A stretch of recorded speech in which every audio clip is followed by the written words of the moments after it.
Okay, this is David Rhys-Jones in the offices of the Ontime Group, giving us our football segment for the week.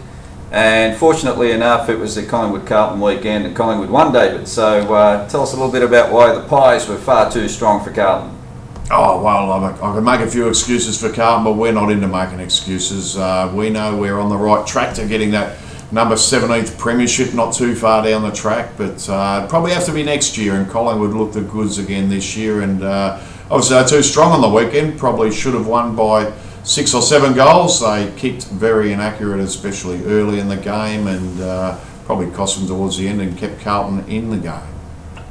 Ain't that the truth? I mean, it's pretty hard to win the game when you got no forwards or backmen, David. No, that's right, and once we get some in, we will win a lot more games, but yeah, Collingwood-Carlton, always a great match, and brings back a lot of memories. Always get brought up the Dennis Banks incident from many years ago, back in 1986, and it's funny, I get a headache every time I see it on the television these days, but yeah, it was a good hit, that one. Yeah, I bet it was, especially for Dennis Banks. Tell us about the inaccurate kicking. What's going on with AFL footballers? Well, I've got no idea. I mean, you really look at kicking for goal, and you've got a bloke who stands on the mark. He's your point of line of where you should kick it, and you've got the goal umpire who normally stands right where you should be kicking it over his head. So, you know, I just can't understand some of these guys. And Dale Thomas is a beauty. I mean, he'll kick him from the boundary line, but you put him 20 or 30 metres out directly in front, and he misses all the time. So, can't work that one out, but it's a pretty simple thing. Kicking straight is pretty easy.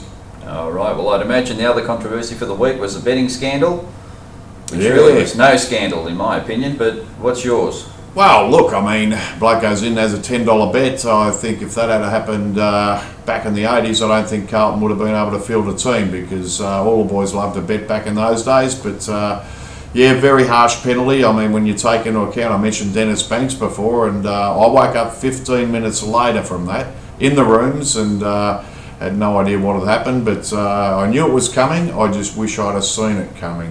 But the one thing about it was 8 weeks. Dennis only got 3 weeks for that hit, and poor old Heath Shaw, he's had to cop 8 weeks for putting a $10 bet on. But such is the way footy goes, and a $20,000 fine, that would have hurt as well. So yeah, it doesn't pay to bet on the footy these days. Certainly not. And do you think that rules Heath Shaw completely out of the finals, David, or?